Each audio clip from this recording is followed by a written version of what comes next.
Bien-être, être soi-même. Alors aujourd'hui, je voulais simplement te parler de la zénitude et de comment être tout simplement en harmonie avec son corps. C'est pas ici, j'avais fait plusieurs vidéos sur justement comment bien se sentir et comment être en harmonie avec ses valeurs.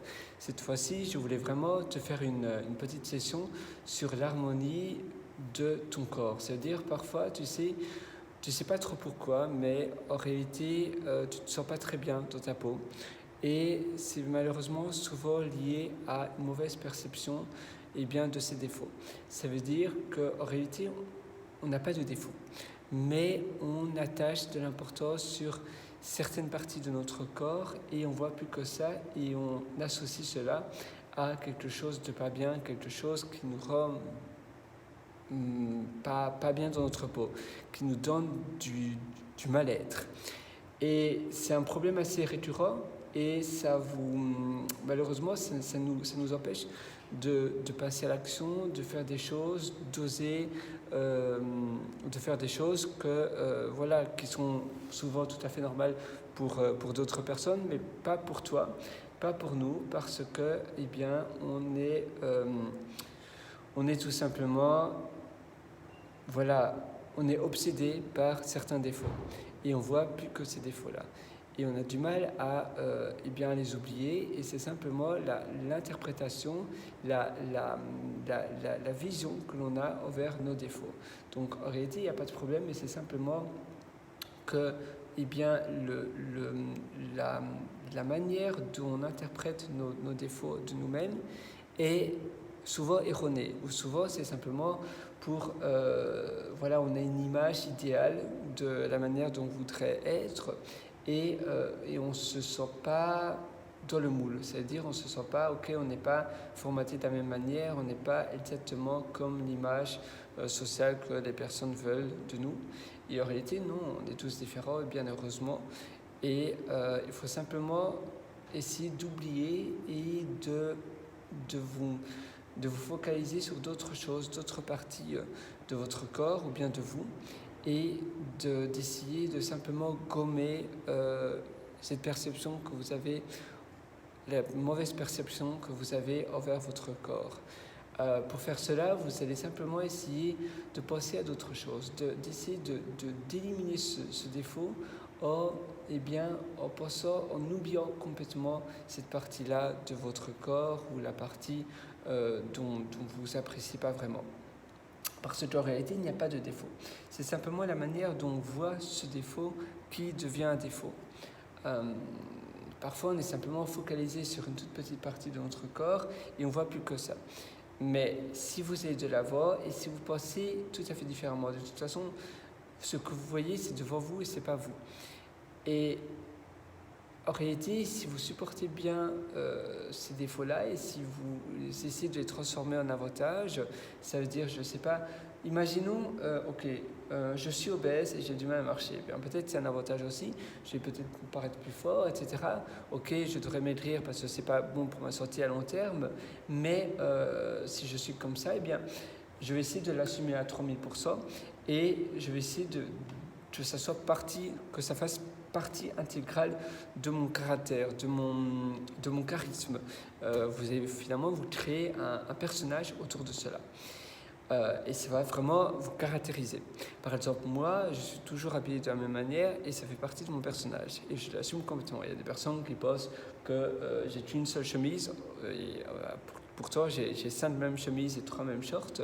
Mais j'ignore les personnes qui pensent que je ne lave pas mes habits plutôt, parce que je suis souvent habillé de la même manière. Non, voilà, j'aime bien m'habiller comme ça, c'est plus ou moins mon uniforme. Et voilà, finalement, j'ignore toutes ces personnes qui pensent de cette manière-là. Et si ces personnes-là n'aiment pas la manière dont je m'habille, tant mieux pour eux et tant mieux pour moi, parce que ainsi, je sais directement que ces personnes-là, de toute façon, ne sont pas vraiment les personnes que j'aime bien côtoyer, parce qu'on n'a pas les mêmes valeurs. Et pour votre physique, c'est pareil. Et vous pouvez finalement faire sortir d'autres aspects de votre corps ou de votre visage. Si vous pensez, je ne sais pas, que vous avez un énorme nez, peut-être que mettre des lunettes, ça ira mieux. Ou voilà, essayer de highlighter, donc de mettre en valeur, en évidence d'autres parties de votre visage ou de votre corps pour ressortir autre chose, et ainsi ça diminue l'effet de la chose dont vous n'aimez pas trop.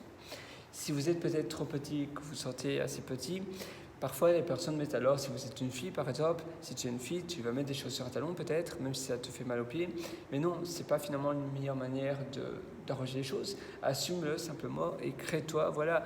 Alors souvent peut-être tu vas développer un caractère plus fort et plus affirmé, et donc tu vas finalement, eh bien ton caractère et ta confiance en toi va compenser le fait que tu sois petit. Il y a des personnes croyantes qui ont très peu de confiance en eux et qui sont, eh bien voilà, des personnes grandes qui ont peu de confiance en elles et qui n'osent pas s'imposer, eh bien finalement elles paraissent plus petites. Donc c'est aussi ce que ton caractère joue énormément avec le physique. Et parfois, en fait, la meilleure manière, c'est de faire une balance, c'est-à-dire d'essayer voilà, pour que tu sois finalement une personne avec si le physique n'est pas ce que tu voudrais faire, eh bien tu peux contrebalancer avec le caractère et avec aussi la manière dont tu t'habilles, la manière dont tu te coiffes, la manière dont ta posture, etc., la manière dont tu interagis avec les autres et vice-versa. Et ainsi, ça va contrebalancer, ainsi tu auras finalement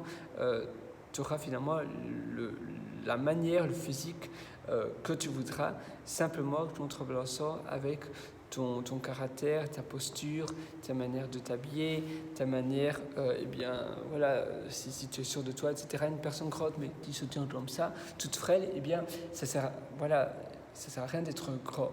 Par contre, une personne petite, mais qui se tient très droit et très sûr, et qui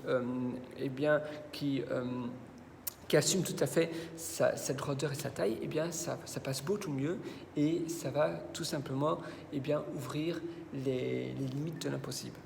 Donc souvent, même si tu n'aimes pas trop ton physique, même si, je ne sais pas, imaginons tu as une jambe cassée et que tu n'aimes pas simplement marcher avec une seule jambe, avec une béquille, etc. Eh bien, tu peux faire simplement, voilà, tu vas peut-être acheter une béquille et tu vas la personnaliser et ça va vraiment faire partie de ton personnage, un peu comme des lunettes.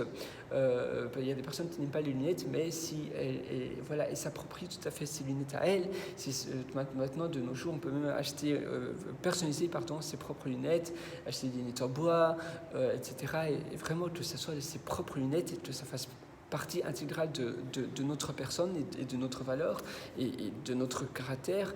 Eh bien, c'est peut-être la même chose avec une béquille, etc. On peut transformer la chose qui nous paraît un désavantage en avantage. Et c'est vraiment ça le but pour aussi augmenter votre confiance en vous. Mais évidemment, il faudra que tu fasses un effort sur ta confiance en toi également pour assumer davantage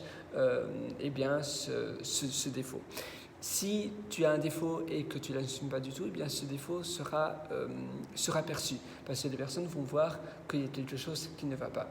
C'est un peu comme, je ne sais pas, si tu sais que tu ne peux pas faire quelque chose et que tu montres, mais que tu te comportes d'une manière dont tu sais, eh bien ça, directement on va voir qu'il y a quelque chose qui cloche et ça va se remarquer. Par exemple, tu vas dans un hôtel, tu vas dans la piscine d'un hôtel, mais tu ne fais pas partie de l'hôtel. Si tu fais comme si tu faisais partie de l'hôtel et que tu rentres, etc., et que tu vas dans la piscine comme si tu faisais vraiment partie de l'hôtel, eh bien, le personnel de l'hôtel ne vont pas te demander « Ah, monsieur, faites-vous partie de l'hôtel, etc. » Évidemment, c'est un bête exemple, c'est pas du tout à reproduire. Moi, je ne l'ai jamais fait, et c'est simplement pour donner un exemple, parce que je pense que l'exemple est un chouette exemple à prendre. Mais il y a des personnes qui le font, mais ici c'est simplement un exemple. Donc il y a un hôtel, tu as envie de profiter de la piscine, et souvent dans les gros hôtels, etc., on demande à personne, même il n'y a pas de bracelet, on demande à personne s'ils font partie de l'hôtel, ceux qui sont dans la piscine, parce qu'évidemment c'est un hôtel où les personnes payent beaucoup cher, et si le personnel demande à chaque fois aux clients de l'hôtel s'ils font partie de l'hôtel, eh bien c'est assez désagréable. Mais si tu rentres dans l'hôtel et que tu ne te sens pas, voilà, tu penses que tu n'assumes pas trop aller dans l'hôtel en sachant que tu ne fais pas partie de l'hôtel et donc tu as un peu hésité, tu as un peu regardé dans les alentours, etc. Et bien les personnes à la réception vont te demander « Ah monsieur, voilà, est-ce que je peux vous aider, etc. » Ils vont peut-être découvrir que en fait tu essaies simplement de profiter de la piscine et que tu ne devrais pas le faire. Mais par contre, si tu rentres dans la réception, tu vas dans la partie extérieure et que tu mets ton maillot, etc., ou tu as déjà ton maillot, eh bien, ça fait, voilà, si tu penses vraiment que tu fais partie de l'hôtel, eh bien, ton comportement sera le bon. Et ici, c'est pareil, à ton défaut, eh bien, si tu penses vraiment que tu n'as pas ce défaut et que tu oublies tout à fait, eh bien, ce défaut ne va pas être perçu sur toi. Ça veut dire que si tu te comportes et tu as une manière de te déplacer, etc., une manière de te comporter comme si tu avais complètement oublié ce défaut, eh bien, ce défaut ne va pas être perçu. Par contre, si tu sais que tu as ce défaut et que tu essaies de le cacher ou que eh bien, alors les personnes vont le voir. Donc ça aussi, ça joue énormément. Voilà, c'est tout pour cette session. J'espère vraiment que ça va t'aider. Et moi, je te donne rendez-vous très bientôt pour une prochaine session. Allez, ciao, bye bye.